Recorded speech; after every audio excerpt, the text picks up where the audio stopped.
तो क्या है, यहाँ से शुरुआत करने वाले हैं कि संघ क्या है। संघ माने क्या।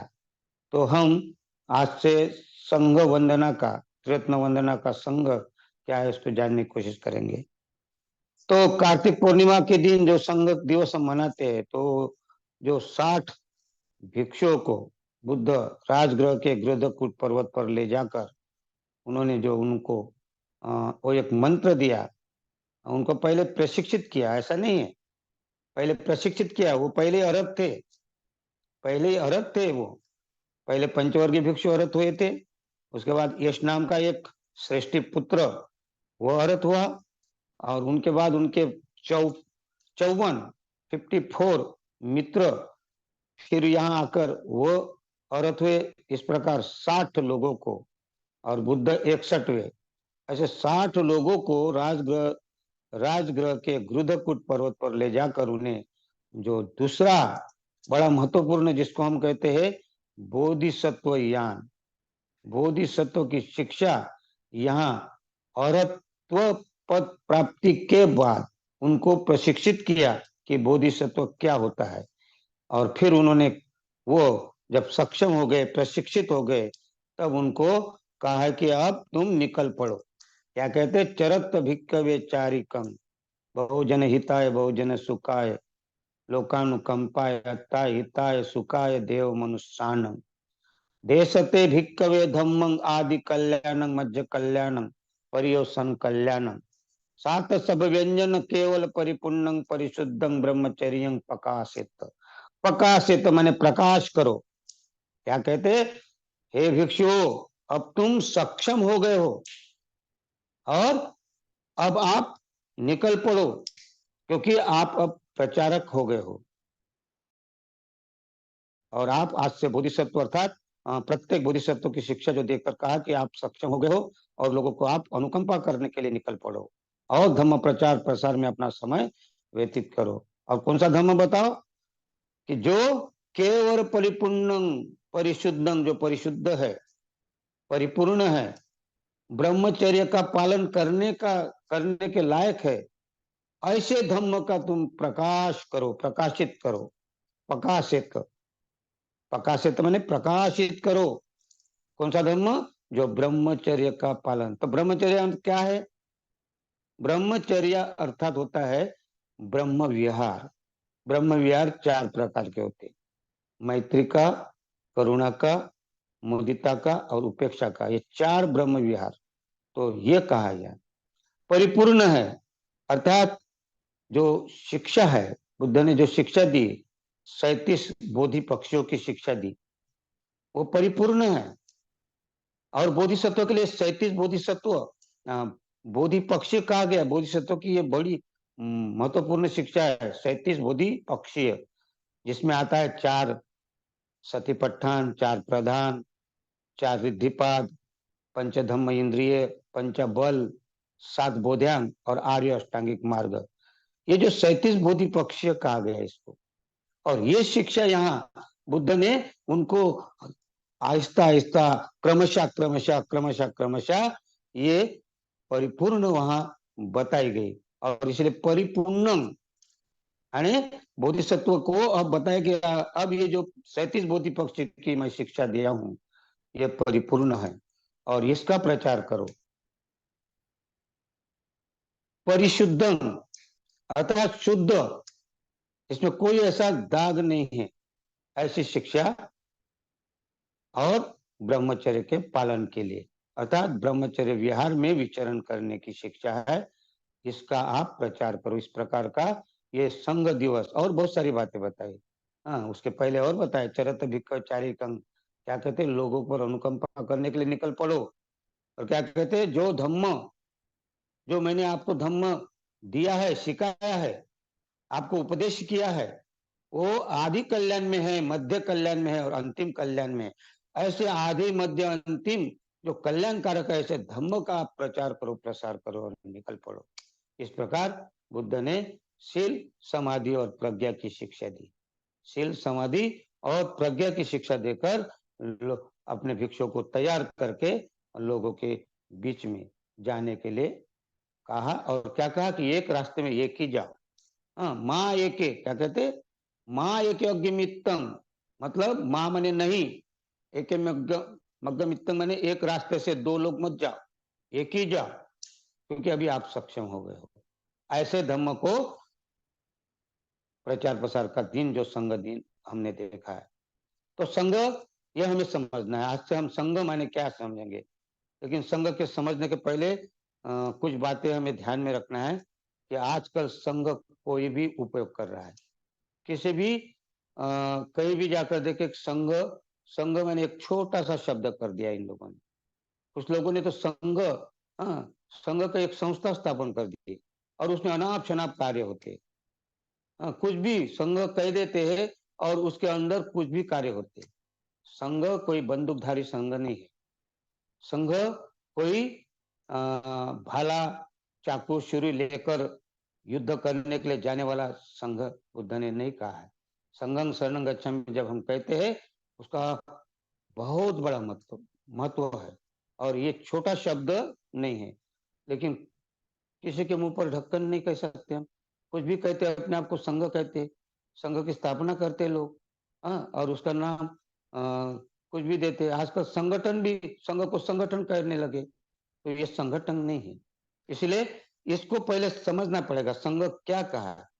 जैसे बुद्ध के 9 गुण हैं, बुद्धं शरणं गच्छामि कहते हैं, तो बुद्ध के हम 9 गुण देखते हैं त्रिरत्न वंदना में। धम्मं शरणं गच्छामि जब देखते हैं, उसमें धम्म के गुण देखते हैं हम, 7-6 गुण देखते हैं। ऐसे संघ के भी गुण हैं, संघ में भी गुण है, हम एक एक गुण उसमें भी देखने वाले हैं। लेकिन पहले संघ क्या है ये हमें समझना है। क्यों? क्योंकि संघ का बाहर जो प्रचार प्रसार हो रहा है वो गलत ढंग से हो रहा है। संघ मैंने कुछ भी समझ में आए, जैसे मन में आए वैसे उनका प्रचार हो रहा है। तो हमें संघ की परिभाषा पहले क्या कहते हैं संघ वंदना में, संघो विशुद्धो वर दक्षिणियो। संघ क्या है, थोड़ा हमें समझना पड़ेगा। क्या है? संघो विशुद्धो वर दक्षिणियो संतीन्द्रियो सब मल पहिनो गुने हिने के समी दीपतो अनासवोत्तम पन्मामि संगम। मैं ऐसे संघ को प्रणाम करता हूँ। किस संघ को? कि जो संघ विशुद्ध है। विशुद्ध माने क्या होता है? तो आपने देखा होगा विशुद्ध मग्ग, बुद्ध घोष ने विशुद्ध मग्ग लिखा है, और विशुद्ध मग्ग लिखा है तो उसमें क्या क्या लिखा है? शील माने क्या, समाधि माने क्या, और प्रज्ञा माने क्या। ये तीन जो जो शिक्षा है, इसमें आर्य अष्टांगिक मार्ग है, शील समाधि प्रज्ञा। तो शील माने जो हम देखते हैं सम्यक आजीव, हाँ, सम्यक क्या कहते हैं उसमें, हम सम्यक आजीव देखते हैं, हमने उसमें देखते हैं, और सम्यक कर्मांत देखते हैं, सम्यक कर्म हम जब देखते हैं उसमें, और क्या कहते हैं सम्यक वाणी, सम्यक वाणी, सम्यक कर्म, सम्यक आजीव, ये शील है। और समाधि क्या है? तो सम्यक व्यायाम, सम्यक स्मृति, और सम्यक समाधि, ये है समाधि। समाधि के अंग है ये आर्य अष्टांग मार्ग के। और तीसरा जो है सम्यक दृष्टि और सम्यक संकल्प, ये जो दो अंग है पहले आर्य अष्टांगिक मार्ग के, सम्यक दृष्टि और सम्यक संकल्प, ये प्रज्ञा के अंग है। अतः शील समाधि और प्रज्ञा में ये आर्य अष्टांगिक मार्ग है। और ये शिक्षा, ये जब हम इसमें निपुण हो जाते हैं तो वो विशुद्ध होता है। और इसलिए कहते संघो विशुद्ध, ऐसा विशुद्ध, कैसा कि जो शील समाधि प्रज्ञा में परिपूर्ण है, जो आर्य अष्टांगिक मार्ग में परिपूर्ण है, ऐसा विशुद्ध मार्ग। और ये विशुद्ध मार्ग अर्थात संघो विशुद्ध। तो संघ में जो विचरण करते हैं, संघ के जो सदस्य जिसको हम भिक्षु कहते, भिक्षुनिया कहते, तो ये जो संघ है ये धीरे धीरे संघ वंदना में हम देखेंगे उसको कैसा है, स्टेप बाय स्टेप देखेंगे। उनमें बहुत सारे अच्छे गुण हैं, हम लेकिन ये अभी जो हमारी गलत फहमियां है ये दूर करना है।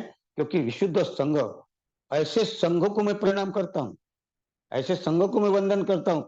कौन से? कि जो शील समाधि प्रज्ञा से परिपूर्ण है, जिसमें आर्य अष्टांगिक मार्ग, जिसने इसका आकलन कर इसके ऊपर चलता है, चलने वाला संघ को मैं प्रणाम करता हूँ, न कि कोई संगठन को। नहीं तो कोई भी अपना संगठन लिखते और हाथ में भाला लेकर, हाथ में चक्कू सूर्या लेकर जुलूस निकालते और अपने आप को संघ कहते। वो संघ नहीं है। संघ का विध्वंस है, वो भ्रम फैला दिया है। और किसी को भी, अगर हम यहाँ बैठे हैं, जितने भी सुन रहे, तो हमें सलाह देना चाहिए, हमारे जो भाई बहन है, हमारे जो बौद्ध भाई बंधु है, वो अगर संघ नाम देते तो संघ देने के समय सोचना चाहिए उन्हें, क्योंकि संघ किसी को संगठन नहीं बनाना है। अगर संगठन बना तो संघ की परिभाषा गलत हो जाएगी, क्योंकि बाबा साहब ने साफ तौर पर कहा था। बाबा साहब को तो बहुत ही हमारा उपकार है उनका, उनको अगर हम समझ सके तो। बाबा साहब ने जब दीक्षा के समय 14 अक्टूबर को, या 14 अक्टूबर को जब दीक्षा दी सार्वजनिक 1956 में, उसके पहले 13 अक्टूबर को उन्होंने एक अपना जो कुछ विद्वान लोगों की मीटिंग ली, जिसमें पूज्य भंते उबाखिन चंद्रमुनि और उनके साथी 5 भिक्षु और 2 अन्य भिक्षु और वली सिन्हा और ऐसे विद्वान उस मीटिंग में थे। श्यामा होटल में बाबा साहब ने यह महत्वपूर्ण मीटिंग ली थी दीक्षा लेने के पहले। और वो 13 अक्टूबर को वहां मीटिंग में बाबा साहब ने कहा था कि मैं संगम शरणम गच्छामि नहीं कहूंगा। तो सब अवाक हो गए थे, क्या बात है, क्यों नहीं लेना चाहते? चंद्रमणि जी के चेहरे में एकदम देखने लायक हो गए थे। ऐसा कैसा होगा कि संगम शरणम गच्छामि नहीं कहेंगे तो क्या होगा? सारे भिक्षु, सारे विद्वान जो बैठे थे, सभी के चेहरे उतर गए थे कि क्या बाबा साहब क्या कर रहे। क्योंकि दरअसल लोगों को संगम शरणम गच्छामि मालूम नहीं था। क्योंकि बाबा साहब दीक्षा लेने के पहले, जिनको हम कहते हैं ना 21 वर्ष तक, 1935 से जब घोषणा की, तो घोषणा करने के बाद में वो उन्होंने सारे जगत के जो बौद्ध है वहां जाकर उन्होंने उसका अवलोकन किया। लेकिन उनको भिक्षु संघ, जिसको संघ कहा जाता है, ऐसा संघ नहीं मिला जो बुद्ध के समय का संघ था। जो बुद्ध के समय में जो संघ था, जिसने बुद्ध ने जो कल्पना की थी, वो संघ बाबा साहब को नहीं दिखाई दे रहा था। क्योंकि उन्होंने बहुत सारे देशों में भ्रमण किया कि संघ, बुद्ध और धम्म समझने के लिए। तो उन्हें संघ की जो दशा थी, भारत की नहीं तो सारे विश्व की, तो वो देखकर उन्हें बड़ा अफसोस हो रहा था। और इसलिए उन्होंने कहा कि मैं संगम शरणम गच्छामि नहीं कहूंगा। और तब गोड बोले जी थे, बाबा साहब के बहुत ही अच्छे एक होनहार, एक उनका हैंड्स था। ऐसे 2-3 उनके बाबा साहब के बहुत ही अच्छे नजदीक के, जिनको हम कहते दैना हाथ कहते हैं, ऐसे गोड बोले जी थे, वामन राव गोड बोले। उन्होंने कहा, साहब, बाबा साहब को कहते, बाबा साहब, ये जो संगम शरणम गच्छामि, ये संघ की शरण नहीं जा रहे छोटे मोटे, ये आर्य संघ की शरण जा रहे। आर्य संघ को संगम शरणम गच्छामि कहते, तो वह हम ऐसे छोटे मोटे संघ को शरण नहीं जा रहे हम लोग, तो संगठन को शरण नहीं जा रहे, तो संघ यानी आर्य संघ को जा रहे सर, साहब। तब बाबा साहब ने उनके कंधे पर थपकी मारकर कहा, तू चुप, मैं इन लोगों के मुंह से सुनना चाहता था। बाबा साहब कहते थे, मैं इन लोगों के मुंह से, जो विद्वान बैठे हुए यहाँ, इन लोगों के मुंह से सुनना चाहता था। और इसीलिए बाबा साहब कितने डिसिप्लिन थे, कितने उनकी जो मनोदशा थी कि वो आगे भविष्य में कौन सा संघ देना चाहते थे। तो वो संघ क्या है, ये संघ ऐसा हो कि जो संघ में जो गरिमा है बनी हुई, इसलिए कहते संघो विशुद्धो वर दक्षिणियो, ऐसा विशुद्ध संघ, वर दक्षिणियो, दक्षिणियो का था दान देने लायक, ऐसा संघ जो दान देने लायक संघ है, वर दक्षिणियो। वर का अर्थ क्या होता है? वर माने श्रेष्ठ, वर माने कहता है श्रेष्ठ। ऐसा विशुद्ध संघ जो श्रेष्ठ है और जो दान देने लायक है। श्रेष्ठ का अर्थ क्या होता है?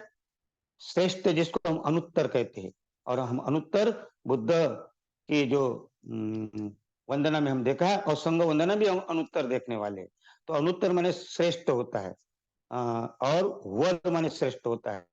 तो बुद्ध क्या कहते हैं यहाँ संघ वंदना में, क्या कहते हैं? संघो विशुद्धो वर दक्षिणीयो संत इंद्रियो, संत इंद्रियो, संत माने शांत, और इंद्रियो माने जिसने अपने इंद्रियों को शांत किया है।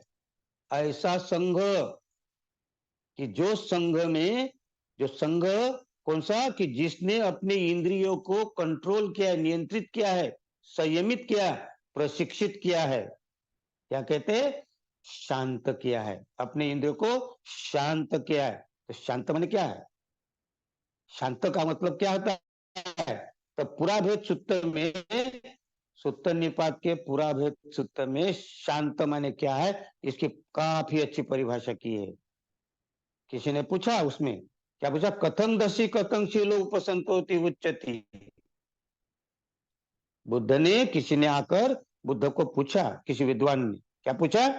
कथं दशी कथं शीलो उपसंतोति उच्चति।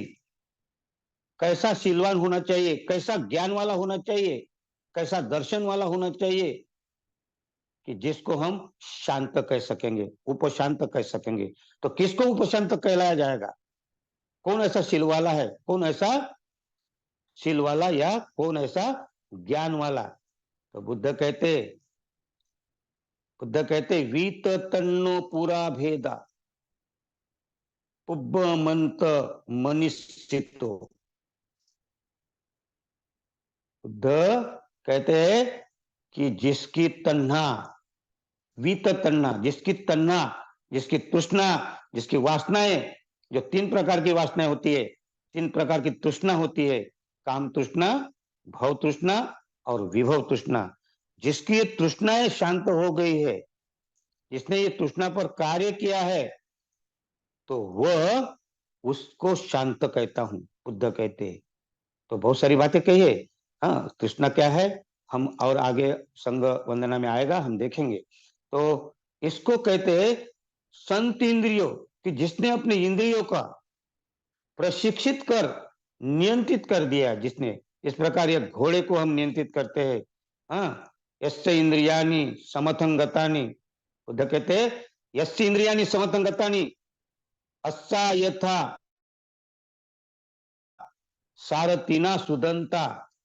अर्थात अस्सा, अस्सा माने अश्व, अश्व माने घोड़ा, और यथा सारथीना, जिस प्रकार एक अच्छा सारथी अपने घोड़े को नियंत्रित करता है, प्रशिक्षित करता है, उसी प्रकार जिसने अपने यशी इंद्रियानी समथंगताएं तो प्रशिक्षित कर दिया, ऐसा संघ, ऐसा संघ, उसको मैं वंदन करता हूं। ऐसे संघ की बात की है। तो कौन से संघ की बात हमें ध्यान देना है, कि बुद्ध ने जो संघ वंदना में कहा है, संघो विशुद्धो वर दक्षिणीयो संत इंद्रियो, मतलब जिसकी इंद्रिय शांत हो गई है, छह इंद्रिया ने जिसने कंट्रोल कर दिया है। और फिर क्या कहते? सब मल पहिनो। क्या बात है! संघ किसको कहा है? संगम शरणं गच्छामि हम जिसको कहते हैं ना, ऐसा ही संघ नहीं है तलवार लेकर किसी का गला काटने वाला, हाँ, जुलूस निकाल कर तंड के हम लोग संघ है, ऐसा संघ नहीं है। बुद्ध ने बिना तलवार से अंगुलीमाल जैसे डाकू को भी जीत लिया था, याद अगर है तो, है ना? जितने लोग आए, बिना तलवार, बिना औजार, बिना शस्त्र लिए बुद्ध ने सबका मन परिवर्तित किया। तो ये संघ में ऐसे सदस्य थे, अर्थात उनको आर्य संघ कहा गया था। तो यहाँ कहते सब मल पहिनो, जिसको कहते सब मल, मल माने गंदगी, मल माने चित्त की गंदगी। जैसा कहा ना वो, अनुपुब्बे न मेघावी ठोकंग ठाकंग खने खने मारो रजत सेव निधम्य मलमत्तनो। बुद्ध क्या कहते हैं? इस प्रकार सोनार, वो सोने को ठोकता है, ठोकंग ठोकंग खने खने, थोड़ा थोड़ा चोट मारता है, फिर गर्म करता है, फिर पानी में डालता है, फिर चोट मारता है, तो उसको कुंदन बना देता है, प्योर सोना बना देता है। सोने पर भी प्योर सोना बना देता है। इसी प्रकार जिसके चित्त पर जो मल है, वो मल को जिसने क्या कर दिया, निकाल दिया। तो सब मल पहिनो, पहिनो माने नाश करना, समाप्त करना, पहिनो। पहिन, पहिन माने नष्ट करना, नाश करना, समाप्त करना, विदा करना। तो मल सब माने जैसे हम सब पाप सकरण कहते, सभी प्रकार के पापों का कहते हैं हमने के, सभी प्रकार के अकुशल को क्या किया, अकरण नहीं करना। इसी प्रकार या सब मल पहिनो, तो सभी प्रकार के जो मल है, तो चित्त के मल कौन से कहे हैं, तो चित्त का मल है लोभ, चित्त का मल है द्वेष, और चित्त का मल है मोह। तो लोभ, द्वेष, मोह, लोभ, द्वेष, अज्ञान, ये मल को जिसने नष्ट कर दिया, नाश कर दिया, ऐसा संघ जो लोभ रहित, द्वेष रहित और अज्ञान रहित हो गया है, ऐसा संघ किसको वंदन करते हैं हम, ऐसे संघ को कि सब मल पहिनो, गुने हीने के ही जो गुणवान है, सदगुणों से परिपूर्ण है, बहुत सारे गुण हैं जो हम अगले बार से हम देखने वाले हैं कि गुण कौन से, कि हम एक एक गुण को देखने वाले। तो सब क्या कहते, सब मल पहिनो, गुने हीने के समी दीपतो, ऐसे गुण है कि जिस प्रकार दीप, दीप माने दिया, दिया जैसा प्रकाश करता है अंधेरे में, अगर अंधेरा है, घना अंधेरा है, और उसमें अगर दीपक जला दिया,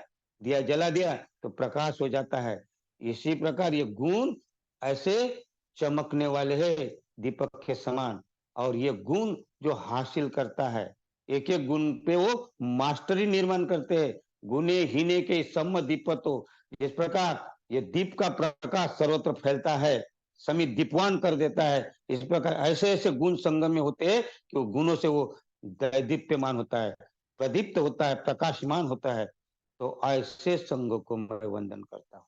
कैसे संघ को वंदन करता हूँ, कि ऐसा संघ, और इसलिए वंदना में कहते घन सारप दितेन दीपेन तमधंसिना तिलोक दीपं संबुद्धं पूजयामि तमोन्मुंदं। क्या कहते हैं यहाँ, घन सारप दितेन, सर्वत्र फैला हुआ अंधकार में तेल का दिया जलने वाला जैसा प्रकाशित कर देता है, ऐसा तीनों लोगों को प्रकाशित करने वाला संघ।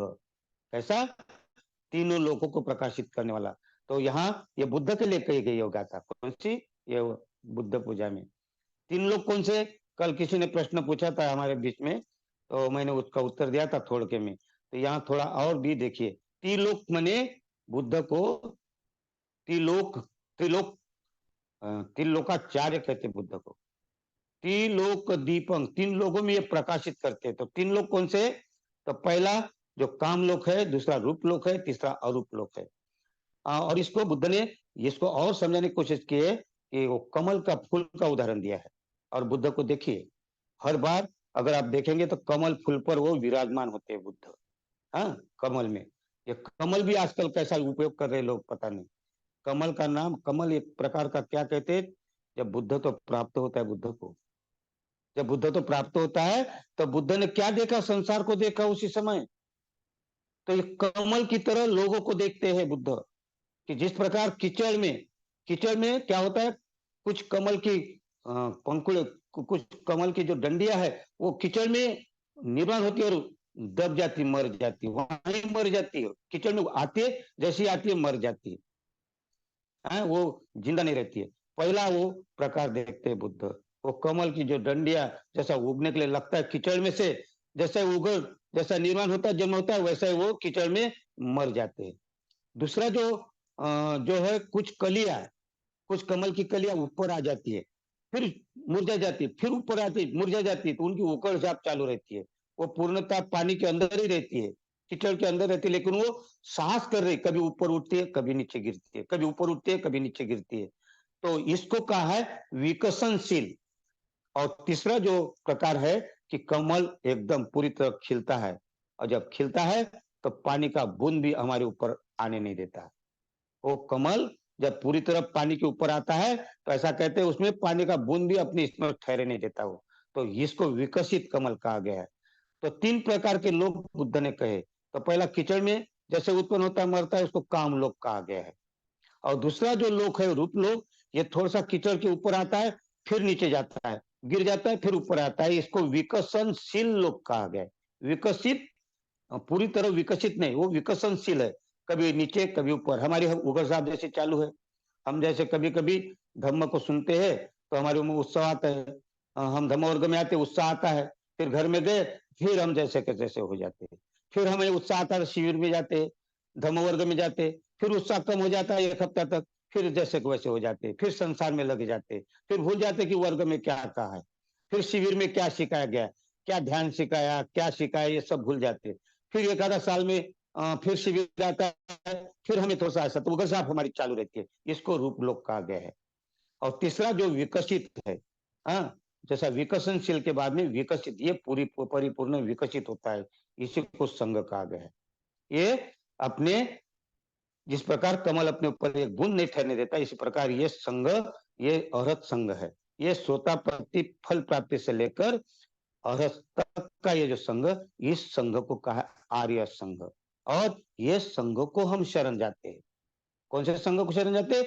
ऐसे त्रिलोक दीपं संबुद्धं पूजयामि कहते, ऐसे तीन ही लोक में भी ये बुद्ध पूजनीय है। और इसलिए कहा है घन सारप दीतेन दीपेन तमदंसिना त्रिलोक दीपं संबुद्धं पूजयामि तमोनुदं।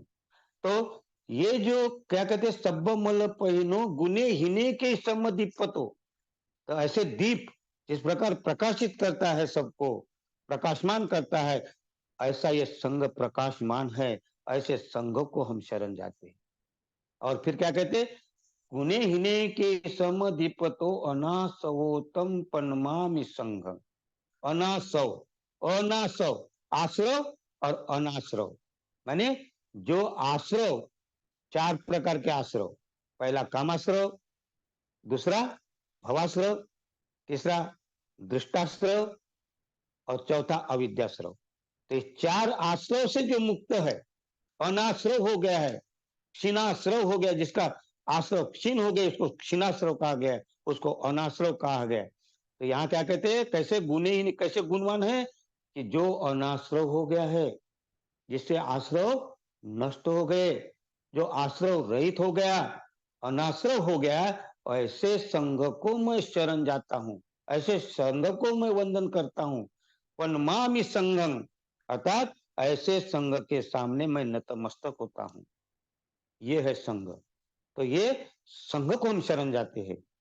तो संघं शरणं गच्छामि जब हम कहते हैं तो हम ऐसे ही संघ को शरण नहीं जाते, किसी संगठन को शरण नहीं जाते, तो हम आर्य संघ को शरण जाते, जिसकी महिमा ये खाली 4 लाइनों में बताई है बुद्ध ने। कौन से? संघो विशुद्धो वरदक्षिणियो संतीन्द्रियो सब मल पैनो गुने हिने के समदीपतो अनासोतम पन्मामि संघं। तो हम इस संघ को शरण जाते हैं और हमें ऐसी संघ को शरण जाना है। और ये जो हमें लोगों को बताना है, हमें पहले समझना है कि संघ क्या है। संघ मामूली नहीं है, संघ कोई संगठन नहीं है, ये पहले मन से निकालना है। इसलिए किसी ने भी संघ का नाम देने के पहले सोचना चाहिए। अगर संघ का नाम देते हम तो वहां क्या होना चाहिए, उसके अनुसार आचरणशील होना चाहिए। जैसे त्रिरत्न बौद्ध महासंघ है, ये प्रयास कर रहे हैं, इसमें 10 शील का पालन कर रहे हैं, धर्माचार्यों का संघ है ये संघ में हम प्रयास कर रहे हैं, आर्य संघ की ओर बढ़ने के लिए हम प्रयास कर रहे हैं। हमारा क्या है टारगेट, बुद्धत्व की तरफ जाने के लिए, औरत तक जाने के लिए। इसलिए हमने इसको क्या कहा है, महासंघ कहा है। इसको क्या कहा है, महासंघ, संघ नहीं कहा है। तो क्या कहा है, इसको महासंघ कहा है कि महासंघ में जो चल भी रहे कुछ लोग और कुछ नहीं भी चल रहे। महासंघ में भिक्षु भी है, भिक्षुनिया भी है, उपासक है, उपासिका है, जो आचरण करने वाले बौद्ध है, नहीं आचरण करने वाले भी बौद्ध है, सभी प्रकार के आचरणशील भी है, न आचरण करने वाले भी है। इसलिए इसको महासंघ कहा है, यह आर्य संघ नहीं है। तो ऐसा महासंघ, त्रिरत्न बौद्ध महासंघ हम कहते हैं। ये संघ में सभी प्रकार के लोग हैं। तो ये संघ, आर्य संघ में जाने के लिए हम प्रयास कर रहे हैं।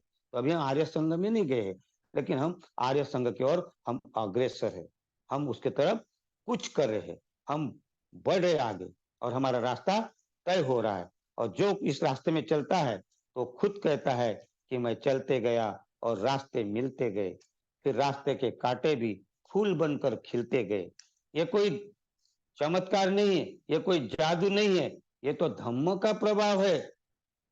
वरना इसी रास्ते से लाखों फिसलते गए। तो हमें ऐसे फिसलने वाले संघ में नहीं जाना है, हमें आर्य संघ की ओर जाना है। तो मैंने आपके सामने संघ की परिभाषा रखने की कोशिश की। अगले बार से हम संघ के गुण देखना शुरू करेंगे, एक एक गुण देखेंगे और संघ क्या है और भी हम गहराई से समझने की कोशिश करेंगे। आपने सुना, आपके अंतर्मन को मैं प्रणाम करता हूँ और यहीं रुकता हूँ। सबको